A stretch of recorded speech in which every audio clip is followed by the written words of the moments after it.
Welcome back. ప్రకాశం జిల్లా గిద్దలూరులోని railway station ఎదురుగా ఒకటి, రాచర్ల గేట్, కృష్ణా థియేటర్ వద్ద మరో బస్సు షెల్టర్ లేక ప్రయాణికులు ఇబ్బందులు పడుతున్నారు. కడప జిల్లా పోరుమామిళ్ల, బ్రహ్మంగారిమఠం, తిరుపతి, నంద్యాలకు వెళ్లే ప్రయాణికులు ఎండాకాలం, వర్షాకాలంలో తీవ్ర ఇబ్బందులకు గురవుతున్నట్లు ప్రజాశాంతి సంఘాల గౌరవ అధ్యక్షుడు మల్లారెడ్డి తెలిపారు. అధికారులు వెంటనే స్పందించి బస్సు షెల్టర్లు ఏర్పాటు చేయాలని కోరారు. ఇవాళ నేను ప్రజాస్వామ్య శాంతి సంఘానికి గౌరవ అధ్యక్షునిగా నేను చేస్తున్నాను.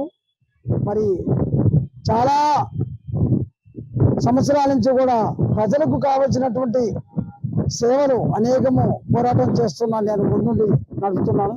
ఇవాళ కడపకు, పొద్దుటూరుకి, తలచపాడు, పోరుమామిళ్లకు, బ్రహ్మంగారి మఠానికి, కొత్త కాశీనారాయణ జ్యోతి క్షేత్రానికి వెళ్ళేటువంటి భక్తులు రైల్వే స్టేషన్కి ఎదురుగా చాలా ఇబ్బంది పడుతున్నారు.